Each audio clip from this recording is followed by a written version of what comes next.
The odd thing about modern capitalism isn't that products break faster. It's that some of the most profitable businesses today make more money when a product never feels fully finished. A phone becomes a subscription gateway, a car becomes a software platform, a printer becomes an ink funnel, and a movie collection becomes a license that can be modified, delayed, or revoked. This shift didn't happen overnight. It happened gradually as recurring revenue and predictable cash flows became more valuable than simply making the best product once and selling it once. Hi, I'm Mariana. Let's talk about the companies and their decisions that change the way we buy, use, and think about ownership itself. When did they stop focusing only on building products that last and start creating systems designed to keep us paying again and again?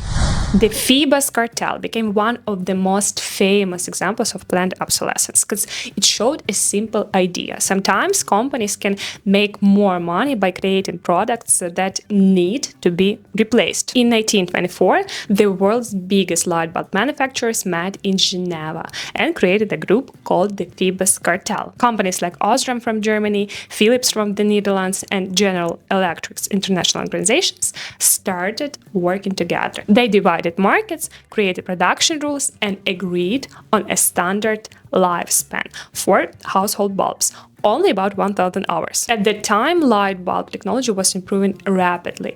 Engineers had already developed bulbs that could last much longer than the new standard the cartel wanted. Many could last up to 2,000 hours and some even longer. Yet, instead of making longer lasting bulbs the norm, the cartel deliberately chose to reduce the standard lifespan. The companies defended the decision by arguing that standardization would improve quality and consistency, creating more reliable bulbs for consumers. But critics saw another motive beneath the surface. A light bulb that lasts longer means customers buy fewer replacements. A shorter lifespan means customers return sooner and purchase new bulbs more often. According to research into the cartel's internal documents, the group even created testing systems to make sure manufacturers followed the new rules, and companies even could face penalties if their bulbs lasted longer than the agreed limit. The cartel eventually collapsed at the start of World War II, when the conflict disrupted international trade. But the idea behind it survived. It became one of the most famous examples of what would later be called planned obsolescence, designing products with a limited lifespan because, again, selling replacements can be more profitable than selling one product that lasts for decades. Of course, the story is more complicated than simply saying companies wanted to make worse products. Light bulb design always involved trade-offs between brightness, efficiency, cost, and lifespan. But the controversy was that the cartel didn't just accept those technical limitations. It organized the market around a specific lifespan that primarily benefited manufacturers. That's why the Phoebus Cartel became such an important turning point. It showed the world that a product's lifespan could be determined not only by engineering, but also by business decisions. The modern version is much less dramatic and theatrical. There is no executives sitting in secret meetings deciding exactly when a product should fail. Today, companies don't necessarily need to make a product worse. They can create something much more powerful, a product that keeps generating revenue long after the original purchase. The business model itself creates the incentive. A subscription plan, a cloud service, a digital ecosystem, or software lock can transform a one-time purchase into an ongoing relationship. The goal is no longer only to sell the product. The goal is to keep the customer connected to it. Take printers. For decades, the model was simple. Sell the printer, then make money from replacement ink. The printer was the entry point, but the real business was built around the recurring purchases that followed. However, customers don't always replace cartridges immediately when they run out. Some delay purchases, switch brands, or search for cheaper alternatives. So companies began looking for ways to make that process more predictable. And HP's Instant Ink service is one example. It monitors ink levels remotely and automatically sends cartridges when customers need them. The printer is no longer just a machine on your desk. It becomes a service that keeps you coming back. Software followed an even bigger transformation. For years, customers bought programs like Photoshop with a one-time payment, but companies moved away from selling permanent licenses and toward subscriptions. Adobe's Creative Cloud became the perfect example of this shift. In fiscal 2025, Adobe generated around $23 billion in subscription revenue, roughly 96% of its total revenue. The product didn't disappear. The business model changed. Instead of convincing customers to buy a new version every few years, companies created a system where customers pay continuously to maintain access while receiving regular, often minor updates and improvements. Kind of the same transformation happened in entertainment. Music, movies, and games used to be things you purchased and owned. A song collection sat on your shelf, a movie collection filled your cabinet, a video game was something you bought once and played whenever you wanted. Now much of entertainment exists inside subscriptions. Reuters reported that global recorded music revenue reached about $32 billion in 2025, with streaming becoming the main source of industry income. Streaming generated around 70% of all music revenue, and paid subscriptions like Spotify Premium and Apple Music alone accounted for more than half of the total. So the consumer relationship became the product, and this logic expanded beyond digital industries. Even physical products are increasingly designed around repeat purchases. Coffee machines are one of the clearest examples. A machine gets you started, but the real business happens afterward through every pod you buy. Keurig's pod ecosystem turned a household appliance into a recurring consumables engine. But Keurig also showed the risks of this model. In 2014, the company launched a new machine. It used technology that could recognize its own licensed pods and prevent some third-party alternatives from working. Critics argue that Keurig was trying to lock consumers into its own pod ecosystem, similar to how printer companies control access to compatible ink cartridges. And after significant consumer backlash, Keurig eventually, of course, changed its approach. Another example is Nespresso.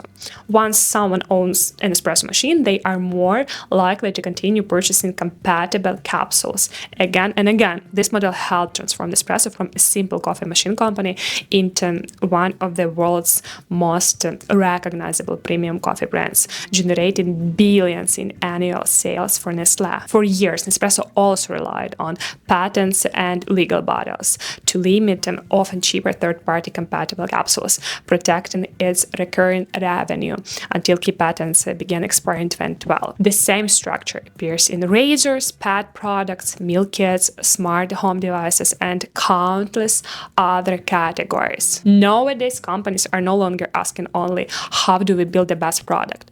They are also asking, how do we make sure customers keep coming back? That doesn't automatically mean every subscription model is harmful.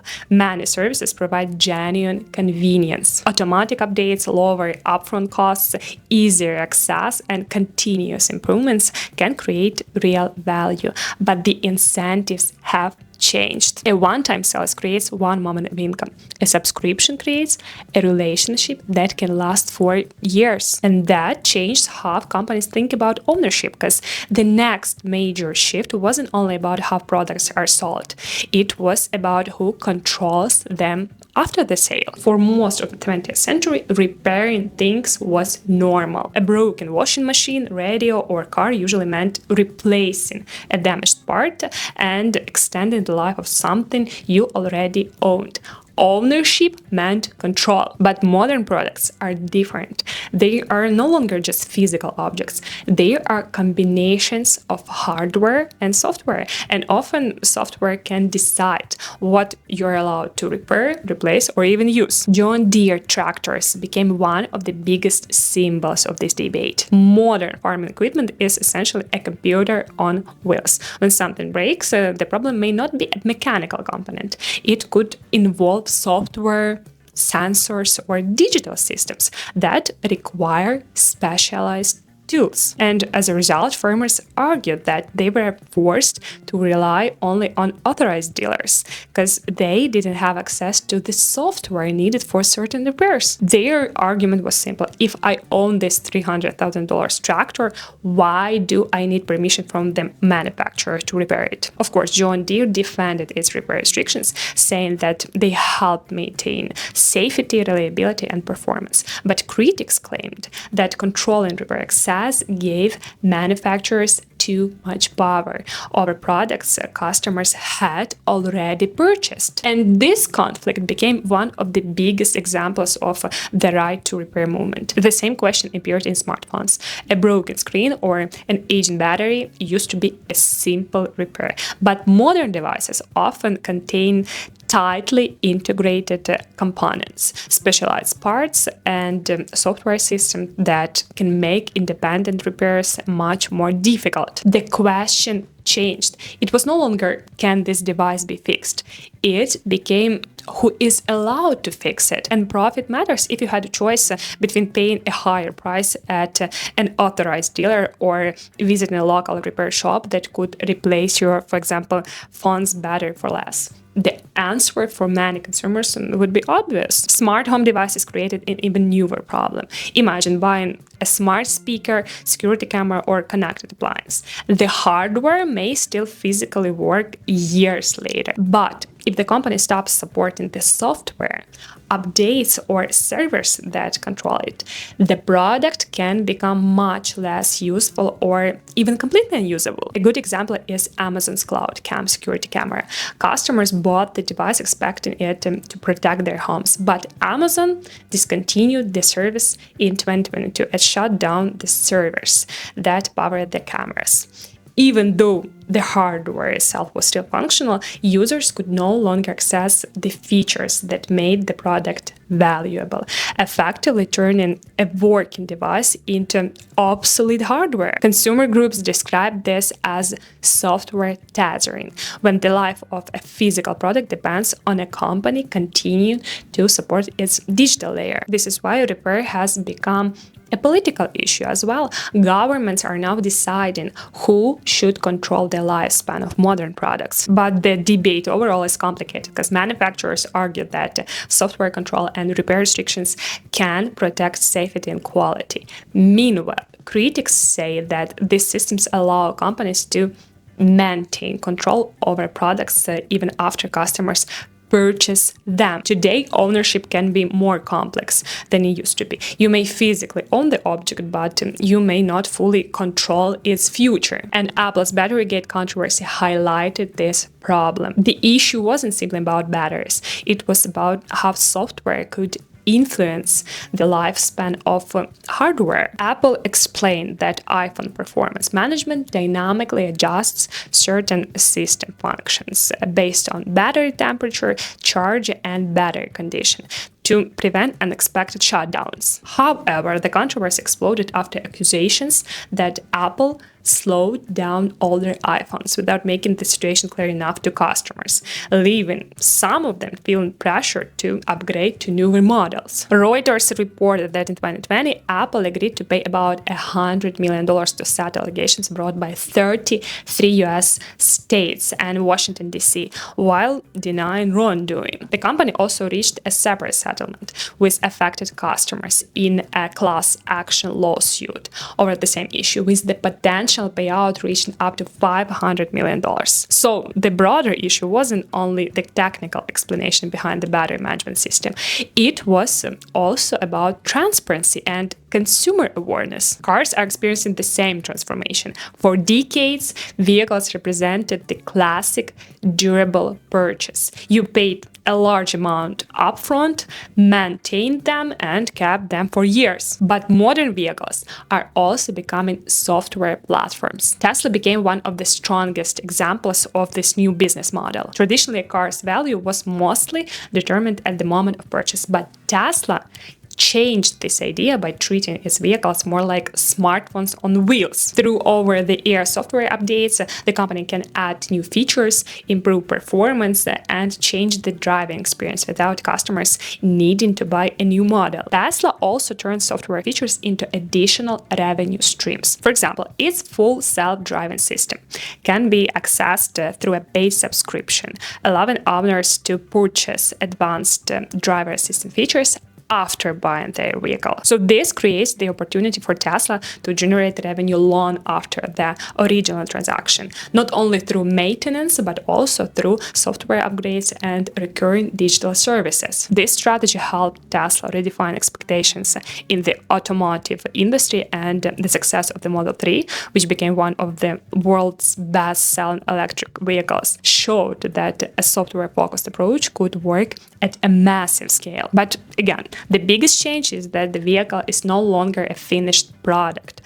It's becoming a platform that can be updated, upgraded, and monetized over time. Fast fashion also doesn't even need products to physically break. Instead, it creates a faster cycle where items become socially outdated as trends change. Great example is Shein. Unlike traditional fashion companies that release seasonal collections, Shein built its business around a constant stream of new products powered by real-time consumer data. The company tests small batches of new designs, tracks customer demand, and quickly scales production for items that perform well. This approach allows Shein to introduce thousands of new products every day, creating a shopping experience where trends move faster, and consumers are increasingly encouraged by especially socials to buy something new. And this scale has started to attract serious attention. In 2024, French lawmakers even proposed penalties targeting ultra-fast fashion companies like Shein, raising concerns about the environmental impact of a business model built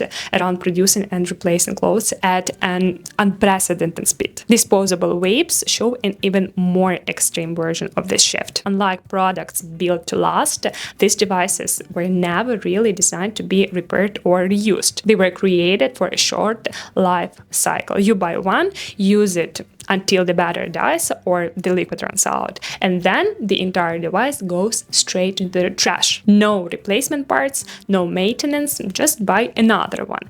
And this simple replacement model helped turn disposable vapes into a massive industry. But I must mention here, many popular disposable vape brands sold in the US have faced regulatory challenges because they were not authorized by the FDA. Yet, despite these serious challenges, the market continued to grow. Reuters reported that unauthorized disposable vape sales in the US reached more than $2 billion in 2024, accounting for around 35% of tracked e-cigarette sales in physical stores. Wow. Digital media, as I briefly mentioned earlier, appears to have changed forever as well. Streaming changed what buying means. Many consumers think they own movies, songs, or games, but in reality, they often own only a license to access them. In 2025, California passed legislation requiring digital storefronts to clarify that customers are licensing content rather than receiving unlimited ownership rights. The law responded to a growing reality. When content exists on someone else's platform, access can change because of licensing agreements, platform decisions, or business changes. And Microsoft showed how this works when it shut down its movies and TV storefront on Windows and Xbox in 2025. Customers could still access previously purchased content, but they could no longer buy new movies or TV shows through the platform. Gaming followed the same direction. Microsoft's Game Pass showed the power of recurring access, allowing players to pay for a library of games instead of buying buying each title separately. And by 2026, the service had reached around 30 million members. Crazy, but even washing machines are entering the subscription era. Companies like Electrolux have tested appliance as a service models, where customers pay a monthly fee while maintenance and repairs are included. But unlike a traditional purchase, you never actually own the machine. As long as you keep paying, you keep using it. The company retains ownership, while you subscribe to access it. So the logic is simple. A traditional sale ends with a purchase, but a subscription keeps customers connected to an ecosystem. Planned obsolescence is no longer only about products failing physically. Today, it can mean limited repairs, discontinued software support, subscription-based features, and a shift from ownership to access. The product may still exist, but companies increasingly control what happens after the purchase. The temptation is to tell a simple morality tale. Once capitalism went bad, products got worse. But the real story is much more complicated and, in some ways, more uncomfortable. Recurring revenue is not a conspiracy theory. It's a rational response to markets that reward predictability, customer loyalty, and software-driven ecosystems. Consumers are not completely separate from this trend either. We continue choosing convenience, instant access, lower upfront prices, bundles, and upgrades that seem optional at first, but eventually become the standard. That doesn't remove responsibility from companies, but it helps explain why this business model spread so quickly. Maybe the deeper question isn't whether capitalism abandoned quality. Maybe it's whether quality has become something companies now sell in layers through subscriptions, software support, and ecosystem memberships. If that is the case, the next battle isn't only about how long products should last. It's about whether ownership itself still means what people think it means. And that question remains open. If you found this video interesting, don't forget to like and subscribe. Your support helps the channel grow and allows me to keep creating more deep dives like this. Thanks for watching. See you in the next one. Bye!